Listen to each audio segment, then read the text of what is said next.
UPTET बाल विकास एवं शिक्षा शास्त्र वन लर्नर महामैराथन। बाल विकास एवं शिक्षा शास्त्र यूपी टेट प्राथमिक स्तर और उच्च प्राथमिक स्तर हेतु 501 पंक्ति प्रश्नोत्तर। बाल विकास का अर्थ क्या है? बालक में होने वाले गुणात्मक एवं मात्रात्मक परिवर्तन। विकास किस प्रकार की प्रक्रिया है? उत्तर है सतत प्रक्रिया। वृद्धि का संबंध किससे है? उत्तर है शारीरिक आकार से। विकास का संबंध किससे है? उत्तर है संपूर्ण व्यक्तित्व से। शिक्षा का मुख्य उद्देश्य क्या है? बालक का सर्वांगीण विकास करना। मनोविज्ञान के जनक कौन है? उत्तर है विल्हेम वुंट। अगला प्रश्न है बाल मनोविज्ञान का अध्ययन किससे संबंधित है? उत्तर है बालक के व्यवहार से। अगला प्रश्न है सीखना क्या है? उत्तर है व्यवहार में स्थायी परिवर्तन। अधिगम का अर्थ क्या है? उत्तर है अनुभव द्वारा ज्ञान प्राप्त करना। अगला प्रश्न है बुद्धि परीक्षण के जनक कौन है? उत्तर है अल्फ्रेड बिने। आईक्यू का पूर्ण रूप क्या है? इंटेलिजेंस क्वांटेंट। पियाजे किस सिद्धांत के लिए प्रसिद्ध है? संज्ञानात्मक विकास सिद्धांत। अगला प्रश्न है पियाजे के अनुसार विकास की पहली अवस्था कौन सी है? उत्तर है संवेदी गामक अवस्था। पियाजे के अनुसार औपचारिक संक्रियात्मक अवस्था कब शुरू होती है? 11 वर्ष के बाद। अगला प्रश्न है वियोगत्स्की किस सिद्धांत से जुड़े हैं? उत्तर है सामाजिक सांस्कृतिक सिद्धांत। अगला प्रश्न है ZPD का पूर्ण रूप क्या है? उत्तर है जोन ऑफ प्रॉक्सिमल डेवलपमेंट। अगला प्रश्न है स्कैन फोल्डिंग की अवधारणा किसने थी? उत्तर है ब्रूनर ने। अगला प्रश्न है ब्रूनर किस प्रकार के अधिगम पर बल देते हैं? उत्तर है खोज अधिगम। कोहल वर्ग का संबंध किससे है? उत्तर है नैतिक विकास से। नैतिक विकास का प्रथम स्तर क्या है? उत्तर है पूर्व परंपरागत स्तर। अगला प्रश्न है एरिक्सन का सिद्धांत किससे संबंधित है? उत्तर है मनोसामाजिक विकास से। अगला प्रश्न है व्यक्तित्व विकास में परिवार की भूमिका कैसी होती है? उत्तर है बहुत महत्वपूर्ण। थॉर्नडाइक ने कौन सा सिद्धांत दिया? प्रयत्न एवं त्रुटि का सिद्धांत, जिसे प्रयत्न एवं भूल का सिद्धांत भी कहते हैं। थॉर्नडाइक का प्रमुख नियम कौन सा है? उत्तर है प्रभाव का नियम। पावलोव किस सिद्धांत के जनक हैं? उत्तर है शास्त्रीय अनुबंधन। अगला प्रश्न है स्किनर किस सिद्धांत से संबंधित है? उत्तर है क्रिया प्रसूत अनुबंधन। अगला प्रश्न है सकारात्मक पुनर्वलन क्या है? उत्तर है वांछित व्यवहार पर पुरस्कार देना। अगला प्रश्न है नकारात्मक पुनर्वलन क्या है? उत्तर है अप्रिय स्थिति हटाना। अगला प्रश्न है प्रेरणा का अर्थ क्या है? उत्तर है कार्य करने की आंतरिक शक्ति। अगला प्रश्न है उपलब्धि प्रेरणा का सिद्धांत किसने दिया? उत्तर है मैक्सीलैंड ने। सृजनात्मकता का संबंध किससे है? उत्तर है नवीन विचारों से। अगला प्रश्न है प्रतिभाशाली बालक कौन होता है? उत्तर है औसत से अधिक बुद्धि वाला। अगला प्रश्न है समावेशी शिक्षा का उद्देश्य क्या है? उत्तर है सभी बच्चों को साथ पढ़ाना। अगला प्रश्न है विशेष आवश्यकता वाले बच्चों को सामान्य विद्यालय में पढ़ाने को क्या कहते हैं? उत्तर है समावेशी शिक्षा। अगला प्रश्न है व्यक्तिगत भिन्नता का अर्थ क्या है? उत्तर है प्रत्येक बालक का अलग होना। अगला प्रश्न है सीखने की प्रक्रिया में शिक्षक की भूमिका क्या है? उत्तर है मार्गदर्शक। बाल केंद्रित शिक्षा का समर्थन किसने किया? उत्तर है रूसो ने। शिक्षा को जीवन की प्रक्रिया किसने कहा? उत्तर है जॉन डेवी ने। अगला प्रश्न है मोंटेसरी पद्धति किस पर आधारित है? उत्तर है स्व अधिगम पर। खेल विधि का समर्थन किसने किया? उत्तर है फ्रोवेल ने। अगला प्रश्न है किंडरगार्टन पद्धति के जनक कौन है? उत्तर है फ्रोवेल। मूल्यांकन का उद्देश्य क्या है? उत्तर है अधिगम की प्रगति जानना। अगला प्रश्न है सतत एवं व्यापक मूल्यांकन सीसीई का अर्थ क्या है? उत्तर है निरंतर और समग्र मूल्यांकन। निदानात्मक मूल्यांकन का उद्देश्य क्या है? उत्तर है कठिनाइयों का पता लगाना। अगला प्रश्न है प्रारूपिक मूल्यांकन कब किया जाता है? उत्तर है शिक्षण के दौरान। अगला प्रश्न है संवेगात्मक विकास किससे संबंधित है? उत्तर है भावनाओं से। समाजीकरण की प्रथम संस्था कौन सी है? उत्तर है परिवार। अनुशासन का सर्वोत्तम रूप कौन सा है? उत्तर है आत्म अनुशासन। अगला प्रश्न है अधिगम को प्रभावी बनाने का प्रमुख साधन क्या है? उत्तर है रुचि। अगला प्रश्न है बालक के विकास की गति कैसी होती है? उत्तर है अलग अलग। अगला प्रश्न है विकास का सिद्धांत किस पर बल देता है? उत्तर है क्रमबद्ध परिवर्तन पर। अगला प्रश्न है वंशानुक्रम का संबंध किससे है? उत्तर है जन्मजात गुणों से।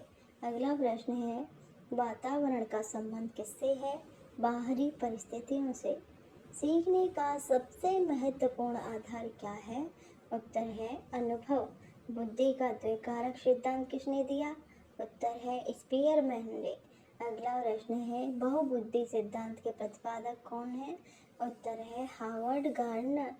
अगला प्रश्न है गार्डनर ने कितनी बुद्धियों का उल्लेख किया है? उत्तर है 8 प्रमुख बुद्धियों का। अगला प्रश्न है भाषाई बुद्धि किससे संबंधित है? उत्तर है भाषा के प्रभावी प्रयोग से। अगला प्रश्न है तार्किक गणितीय बुद्धि किससे संबंधित है? उत्तर है तर्क एवं गणना से। अगला प्रश्न है अंतः वैयक्तिक बुद्धि किससे संबंधित है? उत्तर है दूसरों को समझने से। अंतः वैयक्तिक बुद्धि किससे संबंधित है? स्वयं को समझने से। अगला प्रश्न है अधिगम का स्थानांतरण क्या है? उत्तर है एक सीख का दूसरी स्थिति में उपयोग। अगला प्रश्न है सकारात्मक स्थानांतरण क्या है? उत्तर है सीखने में सहायता करना। अगला प्रश्न है नकारात्मक स्थानांतरण क्या है? सीखने में बाधा डालना। अगला प्रश्न है परिपक्वता का संबंध किससे है? जैविक विकास से। रुचि अधिगम को कैसे प्रभावित करती है? उत्तर है सकारात्मक रूप से। अगला प्रश्न है विस्मरण का सिद्धांत किसने दिया? उत्तर है एबिंगहॉस ने। अगला प्रश्न है स्मृति का अर्थ क्या है? सीखी हुई बातों को याद रखना। अगला प्रश्न है स्मृति का प्रथम चरण क्या है? उत्तर है अधिग्रहण। अगला प्रश्न है स्मृति का दूसरा चरण क्या है? उत्तर है धारण। अगला प्रश्न स्मृति का तीसरा चरण क्या है? उत्तर है पुनः स्मरण। विस्मरण का प्रमुख कारण क्या है? उत्तर है अभ्यास का अभाव। अगला प्रश्न है ध्यान का अर्थ क्या है? उत्तर है किसी वस्तु पर मन केंद्रित करना। अगला प्रश्न है ध्यान का बाह्य कारक क्या है? उत्तर है तीव्रता। अगला प्रश्न है ध्यान का आंतरिक कारक क्या है? रुचि। अगला प्रश्न है कल्पना का आधार क्या है? उत्तर है पूर्व अनुभव। अगला प्रश्न है समस्या समाधान का सर्वोत्तम तरीका क्या है? उत्तर है चिंतन। चिंतन किस प्रकार की मानसिक प्रक्रिया है? उच्च स्तरीय। अगला प्रश्न है सृजनात्मक बालकों की विशेषता क्या है? अगला उत्तर है मौलिकता। अगला प्रश्न है प्रतिभाशाली बालकों का IQ सामान्यतः कितना माना जाता है? उत्तर है 140 या अधिक। अगला प्रश्न है पिछड़े बालक किसे कहते हैं? उत्तर है जो अपेक्षित स्तर को कम प्रदर्शन करे।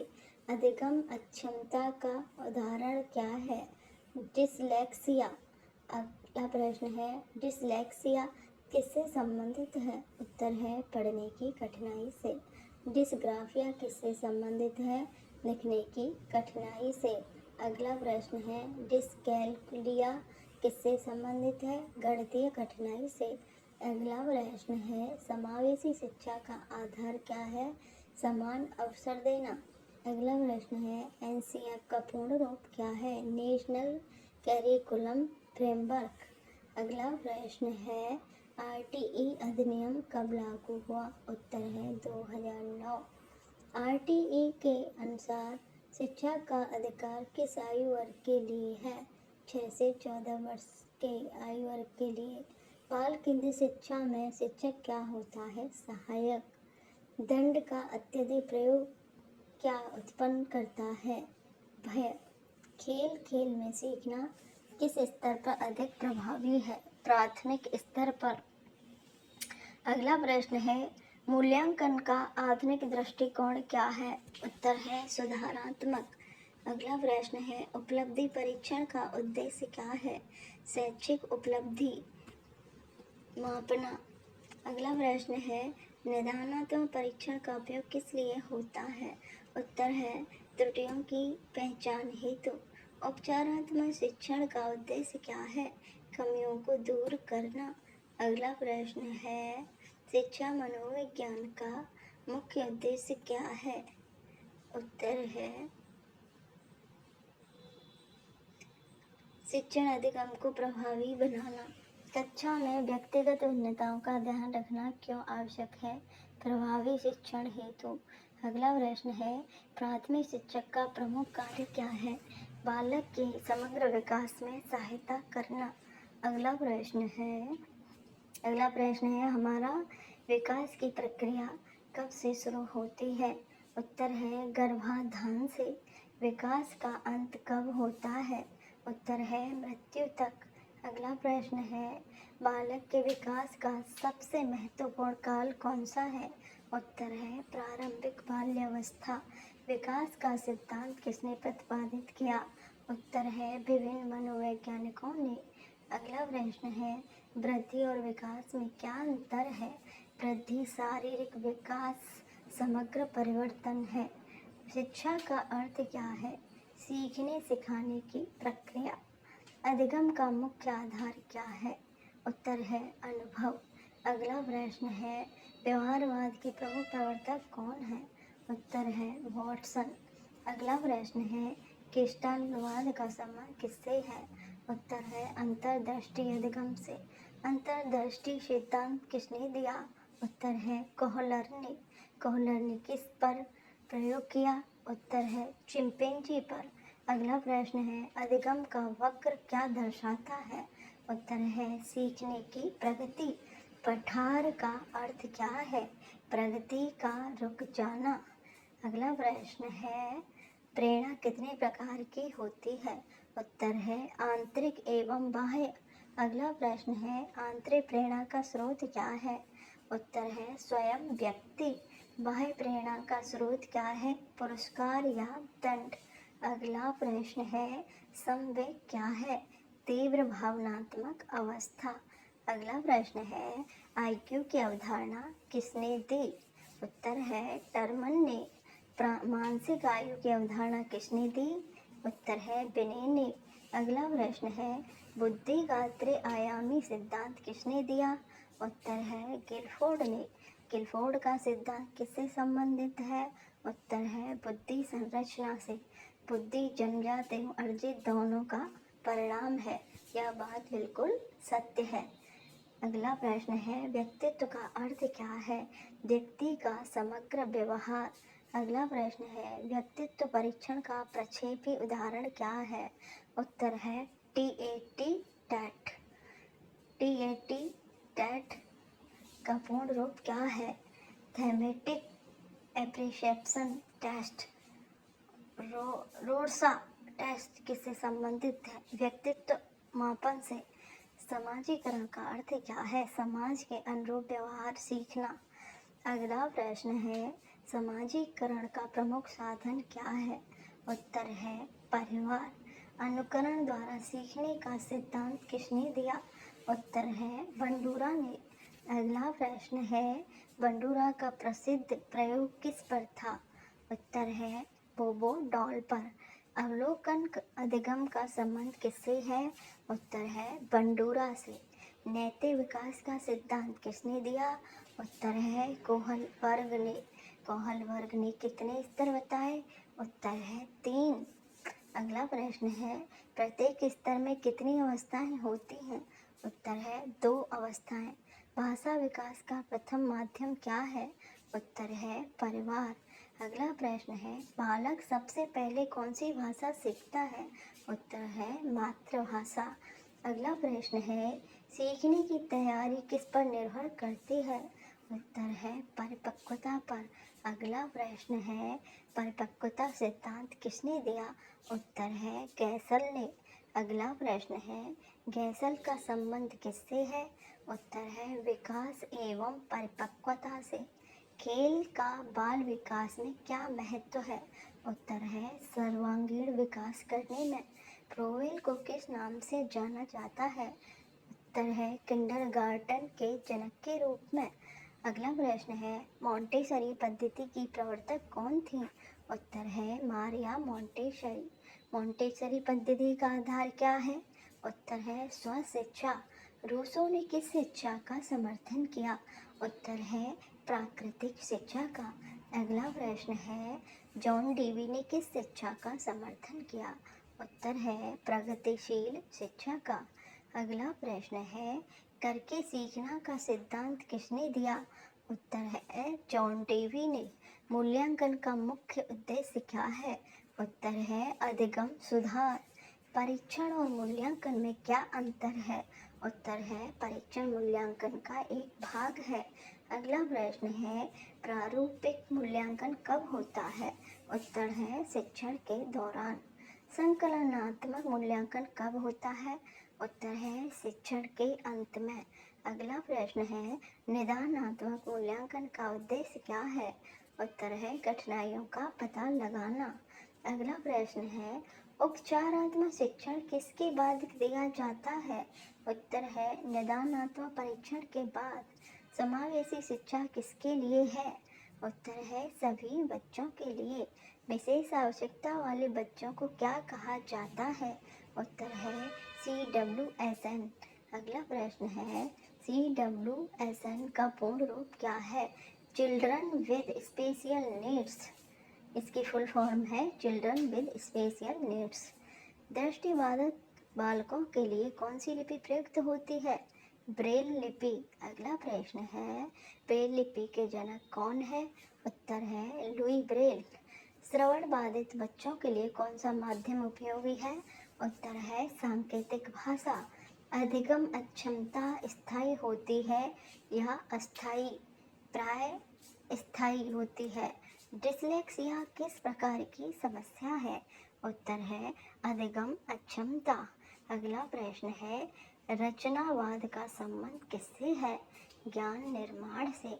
अगला प्रश्न है, रचनावाद के प्रमुख समर्थक कौन है? उत्तर है प्याजे और वियोगत्स्की। बालक ज्ञान कैसे प्राप्त करता है? उत्तर है सक्रिय सहभागिता से। कक्षा में प्रश्न पूछना किसका संकेत है? उत्तर है जिज्ञासा का। जिज्ञासा अधिगम को कैसे प्रभावित करती है? उत्तर है सकारात्मक रूप से। बालक केंद्र शिक्षा का केंद्र कौन है? उत्तर है बालक। शिक्षक केंद्र शिक्षा का केंद्र कौन है? उत्तर है शिक्षक। अधिगम को स्थायी बनाने का सर्वोत्तम साधन क्या है? उत्तर है अधिगम।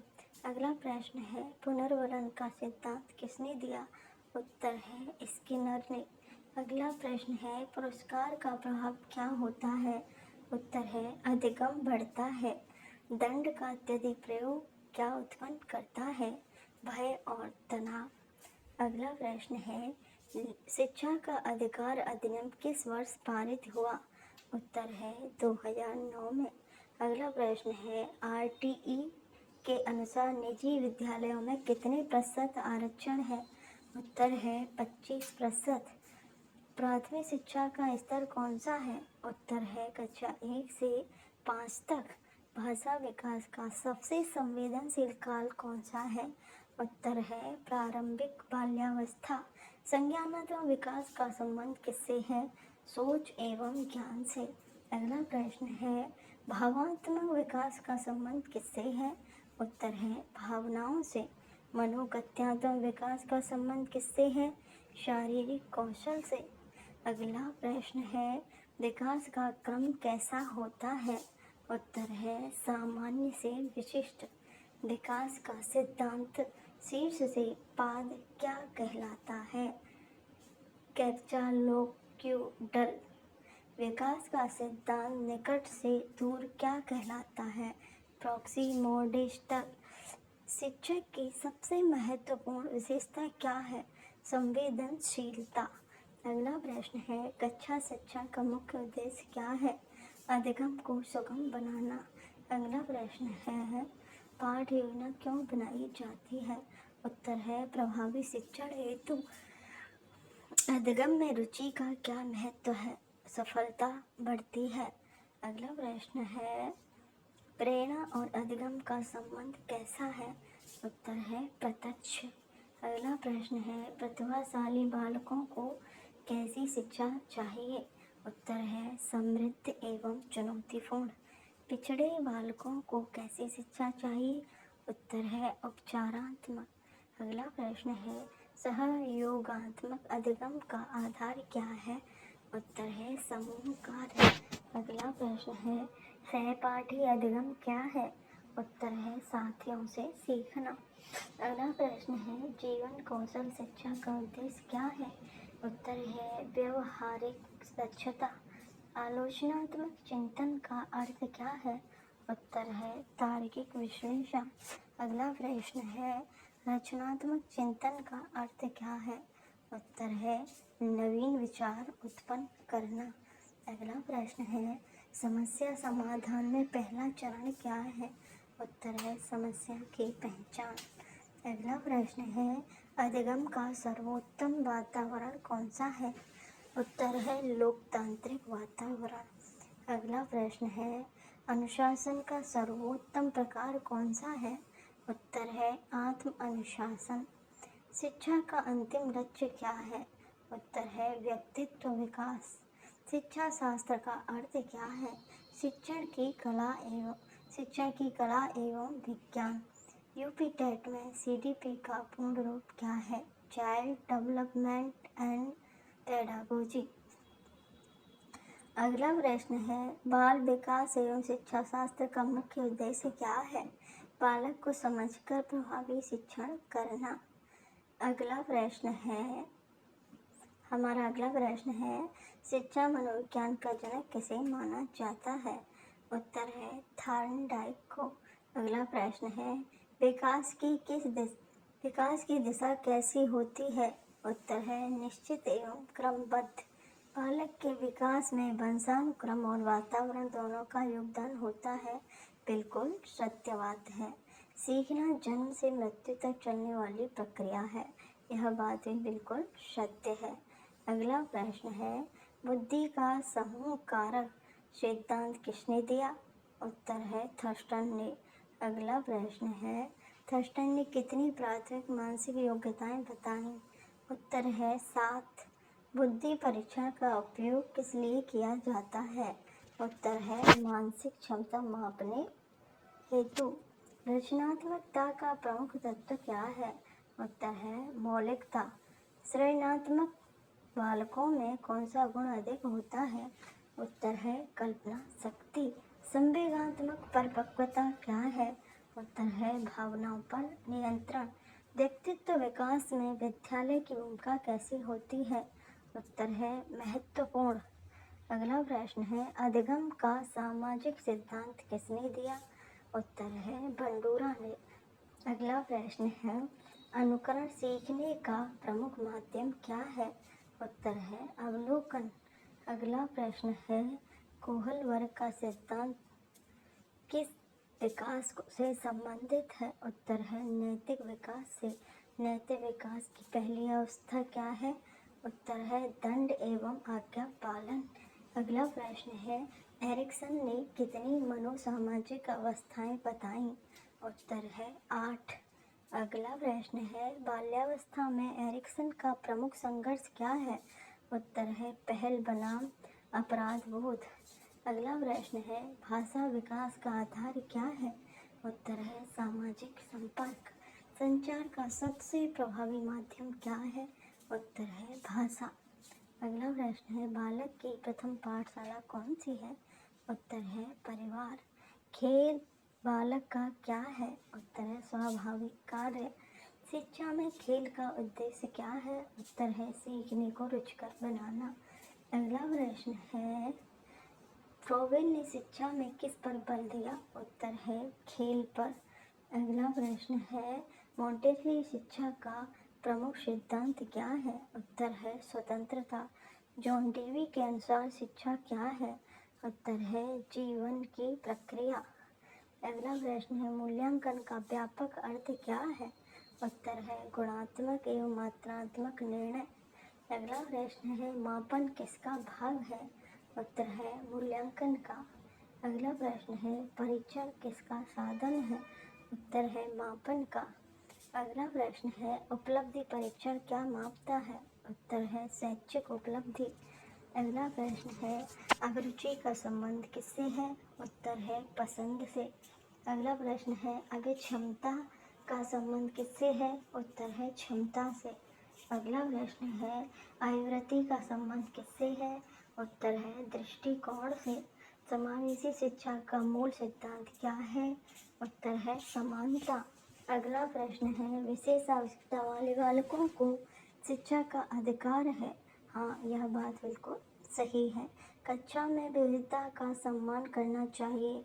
हाँ, बिल्कुल करना चाहिए। अधिगम को प्रभावी बनाने के लिए क्या आवश्यक है? उत्तर है सक्रिय सहभागिता। अगला प्रश्न है, समूह अधिगम का लाभ क्या है?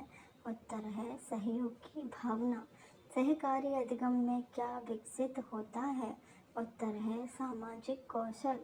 अगला प्रश्न है, ध्यान की अवधि बालकों में कैसी होती है? उत्तर है अपेक्षाकृत कम।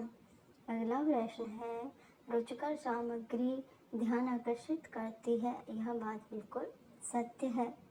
स्मृति बढ़ाने का प्रमुख उपाय क्या है? उत्तर है पुनरावृत्ति। विस्मरण का सिद्धांत किसने प्रतिपादित किया? उत्तर है एबिंगहॉस ने। अगला प्रश्न है, सीखने की तत्परता का नियम किसने दिया? उत्तर है थॉर्नडाइक ने। अगला प्रश्न है, प्रभाव का नियम किससे संबंधित है? उत्तर है संतोषजनक परिणाम से। अगला प्रश्न है, अभ्यास का नियम किससे संबंधित है? उत्तर है पुनरावृत्ति से। सकारात्मक पुनर्वलन का उदाहरण क्या है? उत्तर है प्रशंसा। नकारात्मक पुनर्वलन का उद्देश्य क्या है? वांछित व्यवहार बढ़ाना। अगला प्रश्न है, दंड का प्रयोग कब करना चाहिए? उत्तर है न्यूनतम मतलब कम से कम करना चाहिए। अधिगम का स्थानांतरण कितने प्रकार का होता है? उत्तर है 3 प्रकार का। शून्य स्थानांतरण क्या है? कोई प्रभाव न पड़ना। अगला प्रश्न है, समस्या समाधान का सर्वोत्तम साधन क्या है? उत्तर है चिंतन। चिंतन का आधार क्या है? उत्तर है अनुभव। आलोचनात्मक चिंतन किस पर आधारित है? उत्तर है तर्क पर। रचनात्मक चिंतन किस पर आधारित है? नवीनता पर। अगला प्रश्न है, कक्षा में प्रश्न पूछना किसका संकेत है? उत्तर है जिज्ञासा का। जिज्ञासा अधिगम को बढ़ाती है। यह बात बिल्कुल सत्य है। प्रतिभाशाली बालकों की पहचान कैसे होती है? उत्तर है उच्च प्रदर्शन से। अगला प्रश्न है, पिछड़े बालकों को किसकी आवश्यकता होती है? उत्तर है विशेष सहायता। अगला प्रश्न है, अधिगम क्षमता बुद्धि की कमी नहीं है। बिल्कुल सत्य है।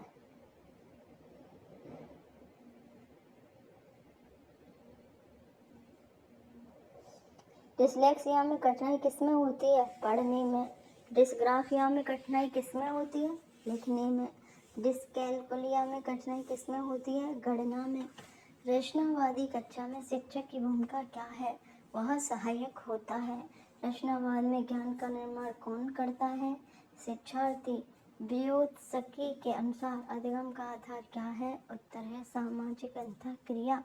अगला प्रश्न है, ZPD का संबंध किससे है? संभावित विकास से। अगला प्रश्न है, स्कैफोल्डिंग का उद्देश्य क्या है? उत्तर है सीखने में सहायक। सहायता, सीखने की प्रक्रिया में प्रतिक्रिया क्यों आवश्यक है? उत्तर है सुधार हेतु। अगला प्रश्न है आत्म मूल्यांकन का लाभ क्या है? उत्तर है आत्म जागरूकता। लोकतांत्रिक कक्षा में क्या होता है? उत्तर है सहभागिता। अनुशासन का आधुनिक दृष्टिकोण क्या है? उत्तर है आत्म अनुशासन। अगला प्रश्न है शिक्षा का उद्देश्य केवल ज्ञान देना नहीं है। यह बात बिल्कुल सत्य है। शिक्षा का उद्देश्य चरित्र निर्माण भी है। यह बात भी बिल्कुल सत्य है। मूल्य शिक्षा का लक्ष्य क्या है? उत्तर है नैतिक विकास करना। अगला प्रश्न है नैतिकता का विकास किससे प्रभावित होता है? परिवार एवं समाज से। अगला प्रश्न है समाजीकरण का महत्वपूर्ण अभिकरण कौन सा है? उत्तर है विद्यालय। अगला प्रश्न है परिवार समाजीकरण की प्राथमिक संस्था है। बिल्कुल सत्य है। अगला प्रश्न है किशोरावस्था को क्या कहा जाता है? उत्तर है संक्रमण काल। बाल्यावस्था में खेल का महत्व क्या है? उत्तर है विकास करना। अगला प्रश्न है अधिगम का सर्वोत्तम वातावरण कौन सा है? उत्तर है भय मुक्त वातावरण। अगला प्रश्न है शिक्षक को कक्षा में कैसा वातावरण बनाना चाहिए? उत्तर है सहयोगात्मक। अगला प्रश्न है प्रेरणा अधिगम को प्रभावित करती है। बिल्कुल सत्य है। अगला प्रश्न है उपलब्धि प्रेरणा का संबंध किससे है? उत्तर है सफलता की इच्छा से। अगला प्रश्न है संज्ञान का अर्थ क्या है? उत्तर है जानना। अगला प्रश्न है पियाजे के अनुसार ज्ञान का निर्माण कौन करता है? उत्तर है बालक। अगला प्रश्न है आत्मसात की अवधारणा किसने दी? उत्तर है पियाजे ने। अगला प्रश्न है समायोजन की अवधारणा किसने दी? उत्तर है पियाजे ने। हमारा अगला प्रश्न है संतुलन का संबंध किससे है? उत्तर है संज्ञानात्मक विकास से। अगला प्रश्न है प्राथमिक स्तर पर शिक्षण कैसा होना चाहिए? उत्तर है गतिविधि आधारित। अगला प्रश्न है गतिविधि आधारित शिक्षण किसे प्रोत्साहित करता है? उत्तर है सक्रिय अधिगम को। अगला प्रश्न है शिक्षक का प्रमुख कार्य क्या है? अधिगम का मार्गदर्शन। अगला प्रश्न कक्षा में विविधता को कैसे देखना चाहिए? संसाधन के रूप में। अगला प्रश्न समावेशी कक्षा में सभी बच्चों को क्या मिलता है? उत्तर है समान अवसर। अगला प्रश्न है मूल्यांकन का आधुनिक उद्देश्य क्या है? उत्तर है सीखने में सुधार। शिक्षण अधिगम प्रक्रिया का अभिन्न अंग क्या है? उत्तर है मूल्यांकन। अगला प्रश्न है सतत मूल्यांकन का लाभ क्या है? उत्तर है निरंतर प्रगति का ज्ञान। व्यापक मूल्यांकन में क्या शामिल होता है? उत्तर है शैक्षिक एवं सह शैक्षिक क्षेत्र। प्राथमिक शिक्षक को बाल मनोविज्ञान का ज्ञान क्यों होना चाहिए? उत्तर है बालक को समझने हेतु। अगला प्रश्न है प्रभावी शिक्षण की कुंजी क्या है? उत्तर है बालक की आवश्यकताओं की समझ। अगला प्रश्न है बाल विकास एवं शिक्षा शास्त्र का आधार क्या है? उत्तर है बालक केंद्रित दृष्टिकोण। अगला प्रश्न है हमारा अगला प्रश्न है विकास का सिद्धांत निरंतरता क्या बताता है? विकास सतत चलता रहता है। विकास की गति सभी बच्चों में समान नहीं होती। यह बात बिल्कुल सत्य है। बाल विकास का अध्ययन किसका भाग है? उत्तर है मनोविज्ञान का। शिक्षा मनोविज्ञान का मुख्य विषय क्या है? उत्तर है अधिगम। अगला प्रश्न है अधिगम का परिणाम क्या होता है? उत्तर है व्यवहार परिवर्तन। अगला प्रश्न है व्यवहारवाद के प्रमुख समर्थक कौन थे? उत्तर है वॉटसन। अगला प्रश्न है शिक्षा में मनोविज्ञान का उपयोग क्यों किया जाता है? प्रभावी शिक्षण हेतु। अगला प्रश्न है प्रेरणा का सबसे प्रभावी प्रकार कौन सा है? उत्तर है आंतरिक प्रेरणा। अगला प्रश्न है रुचि और अधिगम का संबंध कैसा है? उत्तर है प्रत्यक्ष। बुद्धि परीक्षण का पहला व्यावहारिक प्रयोग किसने किया? उत्तर है विनय ने। आईक्यू का सूत्र क्या है? उत्तर है मानसिक आयु भागित वास्तविक आयु गुणा 100। गार्डनर के अनुसार प्रत्येक व्यक्ति में अनेक बुद्धियां होती हैं, यह बात बिल्कुल सत्य है। संगीतात्मक बुद्धि किससे संबंधित है? उत्तर है संगीत से। अगला प्रश्न है शारीरिक गतिशील बुद्धि किससे संबंधित है? उत्तर है शारीरिक क्रियाओं से। प्राकृतिक बुद्धि किससे संबंधित है? उत्तर है प्रकृति की समझ से। अगला प्रश्न है प्रतिभाशाली बालकों को सामान्य बालकों से अधिक चुनौतीपूर्ण कार्य करने चाहिए। अगला प्रश्न बिल्कुल सत्य है यह बात। अगला प्रश्न है पिछड़ेपन का कारण केवल कम बुद्धि नहीं होता, यह बात भी बिल्कुल सत्य है। संवेगात्मक संतुलन सफलता में सहायक होता है, यह बात बिल्कुल सत्य है। व्यक्तित्व का निर्माण किन कारकों से होता है? उत्तर है वंशानुक्रम एवं वातावरण। फ्रायड का सिद्धांत किससे संबंधित है? उत्तर है मनोविश्लेषण से। फ्रायड के अनुसार व्यक्तित्व के 3 घटक कौन कौन से हैं? उत्तर है id, ego, superego. Id किस सिद्धांत पर कार्य करता है? उत्तर है सुख सिद्धांत पर। अगला प्रश्न है ईगो किस सिद्धांत पर कार्य करता है? उत्तर है यथार्थ सिद्धांत पर। सुपर ईगो किससे संबंधित है? उत्तर है नैतिकता से। अगला प्रश्न है समाजीकरण की प्रक्रिया कब शुरू होती है? उत्तर है जन्म से। अगला प्रश्न है समाजीकरण का उद्देश्य क्या है? उत्तर है सामाजिक व्यवहार सीखना। अगला प्रश्न है विद्यालय समाजीकरण का कौन सा अभिकरण है? उत्तर है द्वितीयक। अगला प्रश्न है सहपाठी समूह समाजीकरण को प्रभावित करते हैं, बिल्कुल सत्य है। भाषा विचारों की अभिव्यक्ति का माध्यम है, यह बात बिल्कुल सत्य है। अगला प्रश्न है बालक पहले सुनना सीखता है फिर बोलना, यह बात बिल्कुल सत्य है। खेल और शिक्षा का संबंध कैसा है? उत्तर है एक दूसरे का पूरक। खेल से कौन सा विकास होता है? उत्तर है शारीरिक, मानसिक एवं सामाजिक।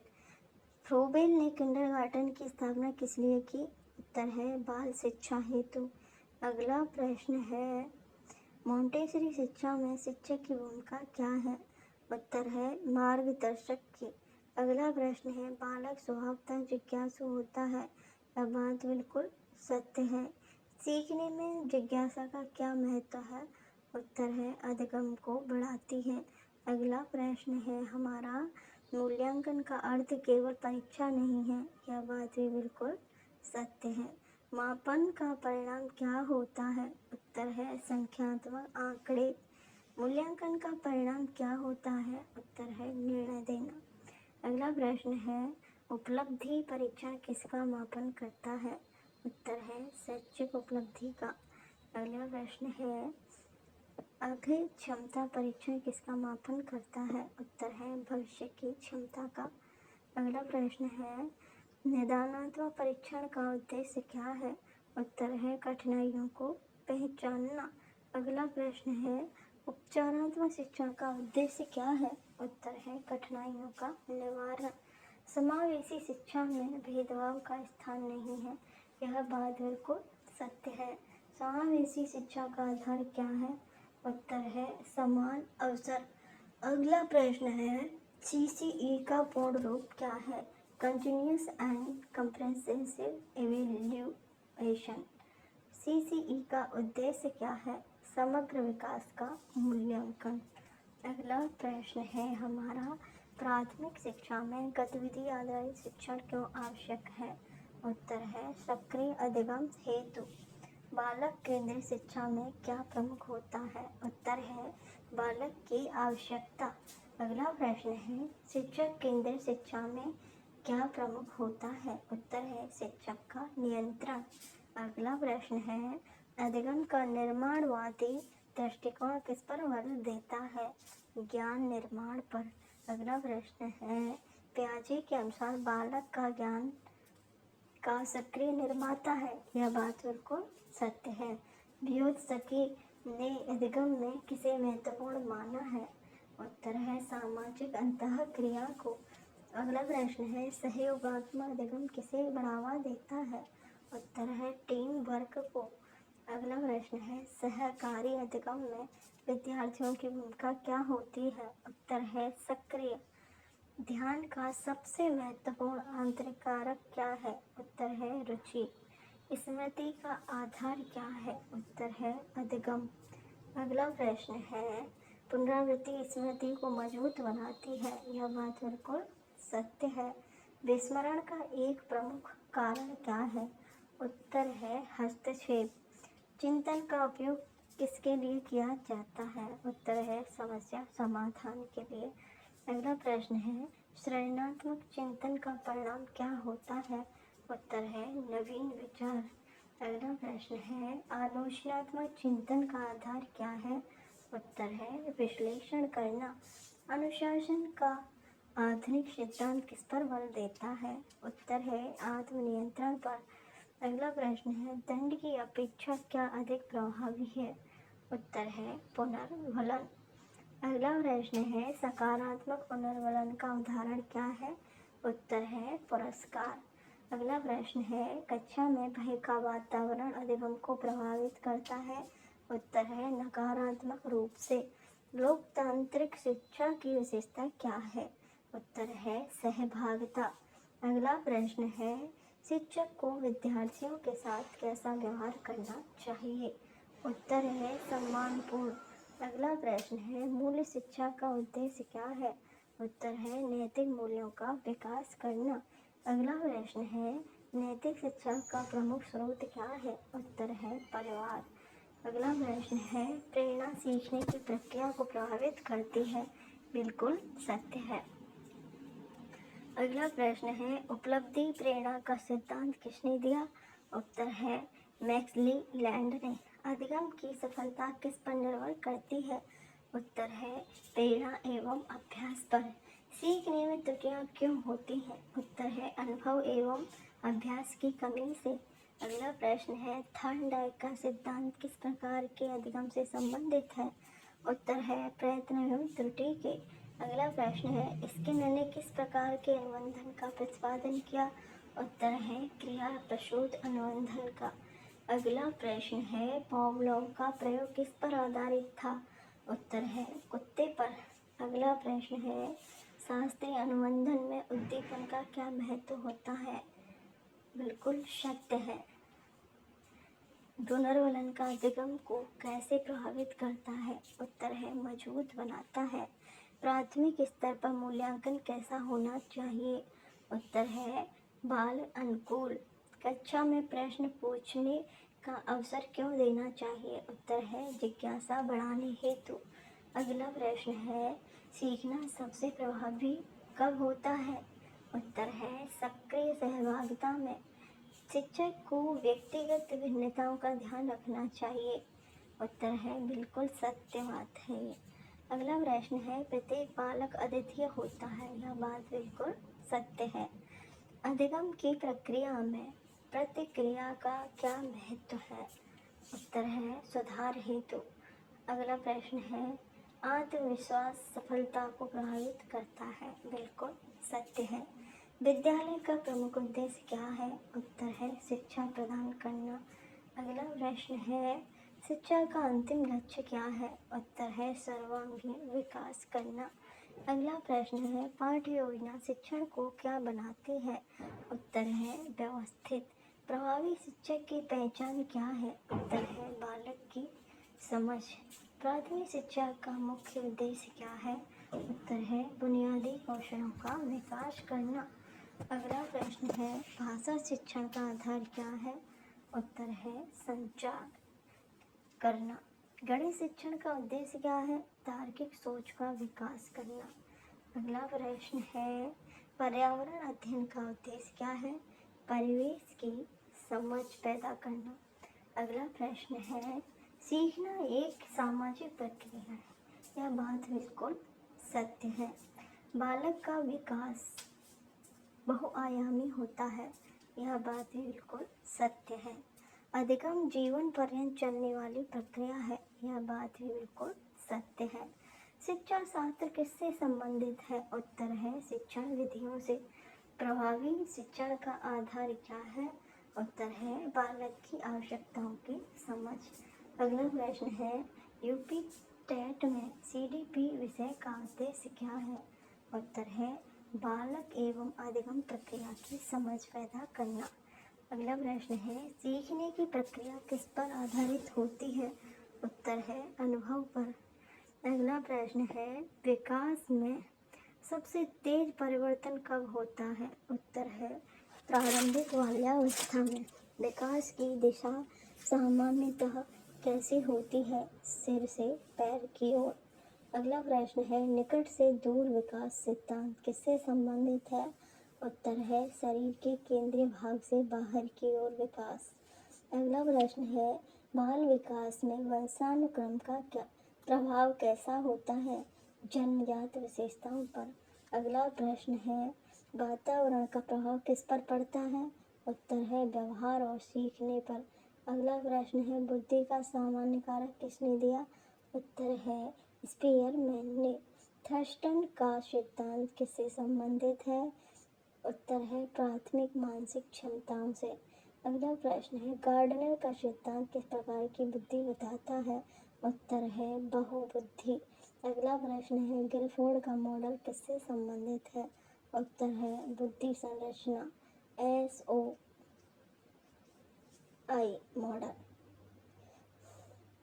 अधिगम का अर्थ क्या है? व्यवहार में अपेक्षाकृत अस्थायी परिवर्तन। अधिगम की प्रक्रिया में सबसे महत्वपूर्ण तत्व क्या है? अभ्यास। पावलोव का प्रयोग किससे संबंधित है? उत्तर है शास्त्रीय अनुबंधन से। अगला प्रश्न है स्किनर का सिद्धांत किससे संबंधित है? उत्तर है क्रिया प्रसूत अनुबंधन से। अगला प्रश्न है थॉर्नडाइक का सिद्धांत किससे संबंधित है? प्रयत्न एवं त्रुटि से। अगला प्रश्न है हमारा सीखने का सबसे पहला नियम क्या है? उत्तर है तत्परता का नियम। अगला प्रश्न है प्रभाव का नियम किससे संबंधित है? उत्तर है संतोषजनक परिणाम से। अगला प्रश्न है अभ्यास का नियम किससे संबंधित है? उत्तर है दोहराव से। अगला प्रश्न है स्मृति का मुख्य आधार क्या है? उत्तर है अधिगम। विस्मरण का सिद्धांत किसने दिया? उत्तर है एबिंगहॉस ने। स्मृति के चरण कितने होते हैं? उत्तर है 3। अगला प्रश्न है स्मृति का पहला चरण क्या है? उत्तर है अधिग्रहण। अगला प्रश्न है स्मृति का अंतिम चरण क्या है? उत्तर है पुनः स्मरण। ध्यान का अर्थ क्या है? किसी वस्तु पर मानसिक एकाग्रता। रुचि ध्यान को कैसे प्रभावित करती है? सकारात्मक रूप से। अगला प्रश्न है प्रेरणा का मुख्य उद्देश्य क्या है? उत्तर है व्यवहार को दिशा देना। अगला प्रश्न है आंतरिक प्रेरणा का मुख्य उद्देश्य क्या है? व्यवहार को दिशा देना। आंतरिक प्रेरणा किससे उत्पन्न होती है?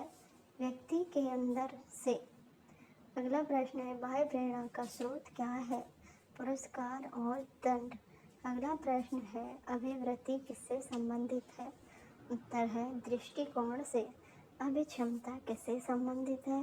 उत्तर है भविष्य की क्षमता से। अगला प्रश्न है अभिरुचि का अर्थ क्या है? उत्तर है पसंद या रुचि। अगला प्रश्न है संवेग क्या है? उत्तर है तीव्र भावनात्मक अवस्था। व्यक्तित्व का अर्थ क्या है? व्यक्ति के समग्र गुणों का संगठन। अगला प्रश्न है फ्रायड के अनुसार एड किस सिद्धांत पर कार्य करता है? उत्तर है सुख सिद्धांत पर। अगला प्रश्न है ईगो का कार्य क्या है? उत्तर है वास्तविकता के अनुसार संतुलन। अगला प्रश्न है सुपर ईगो का संबंध किससे है? उत्तर है नैतिकता और आदर्शों से। अगला प्रश्न है समाजीकरण की प्रक्रिया कब शुरू होती है? उत्तर है जन्म से।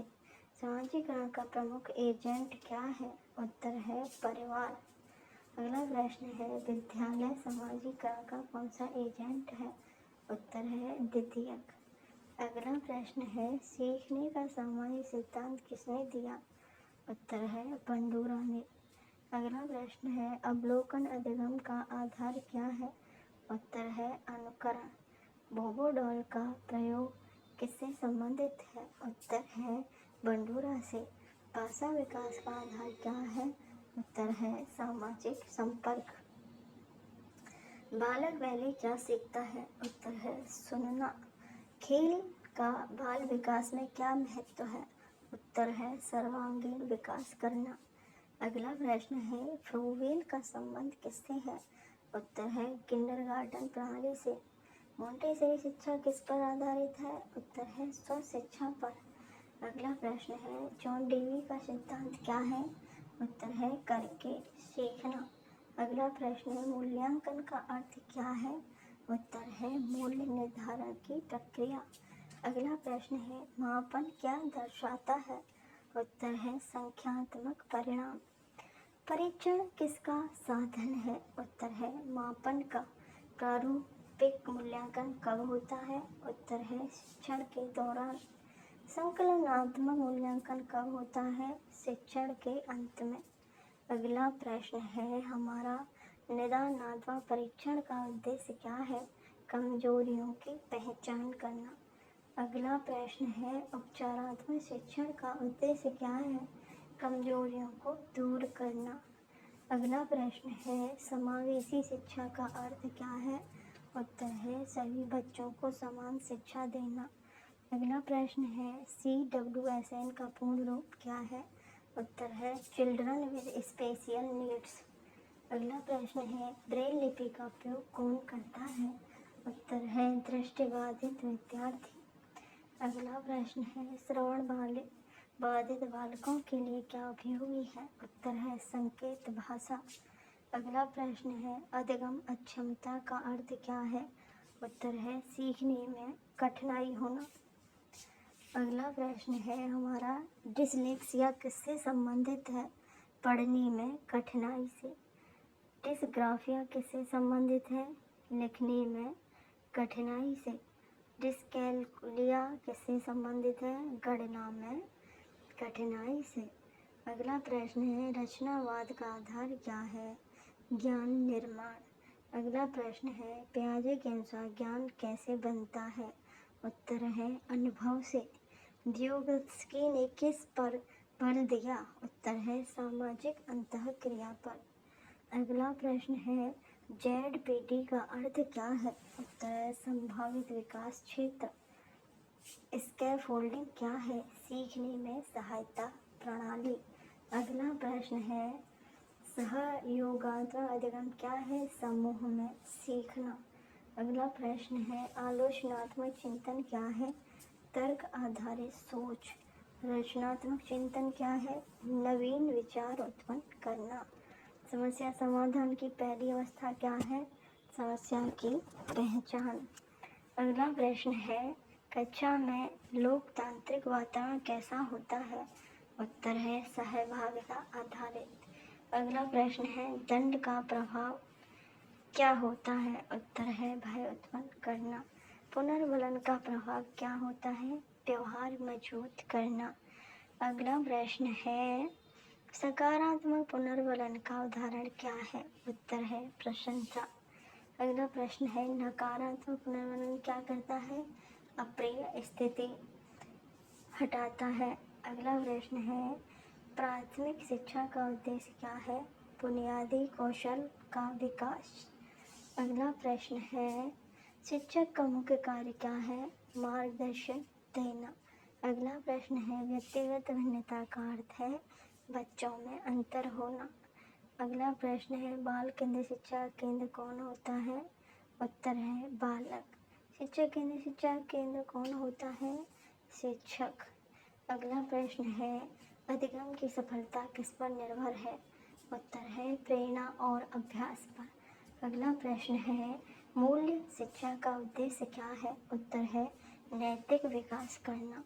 अगला प्रश्न है शिक्षा का अंतिम लक्ष्य क्या है? उत्तर है व्यक्तित्व का विकास करना। शिक्षा शास्त्र किससे संबंधित है? उत्तर है शिक्षण विधियों से। बाल विकास का अध्ययन क्यों किया जाता है? उत्तर है प्रभावी शिक्षण हेतु। सीखना जीवन पर्यंत प्रक्रिया है, बिल्कुल सत्य। विकास का क्रम सामान्य से विशिष्ट होता है, बिल्कुल सत्य। कक्षा में प्रश्न पूछना क्यों आवश्यक है? समझ बढ़ाने हेतु। अगला प्रश्न, रुचि सीखने को प्रभावित करती है, बिल्कुल सत्य। अगला प्रश्न, प्रेरणा सीखने को दिशा देती है, यह बात बिल्कुल सत्य है। अगला प्रश्न है, पुनरावृत्ति स्मृति को मजबूत बनाती है, यह बात बिल्कुल सत्य है। अधिगम में अनुभव की भूमिका क्या है? उत्तर है महत्वपूर्ण। अगला प्रश्न है, शिक्षा का अर्थ केवल ज्ञान नहीं है, यह बात भी बिल्कुल सत्य है। अगला प्रश्न है, समावेशी शिक्षा सभी के लिए होती है, यह बात भी बिल्कुल सत्य है। बाल विकास का आधार क्या है? जैविक एवं पर्यावरणीय कारक। अगला प्रश्न है, अधिगम का उद्देश्य क्या है? उत्तर है व्यवहार परिवर्तन। शिक्षक का उद्देश्य क्या है? सीखने को सुगम बनाना। अगला प्रश्न है, सीडीपी का मुख्य उद्देश्य क्या है? बाल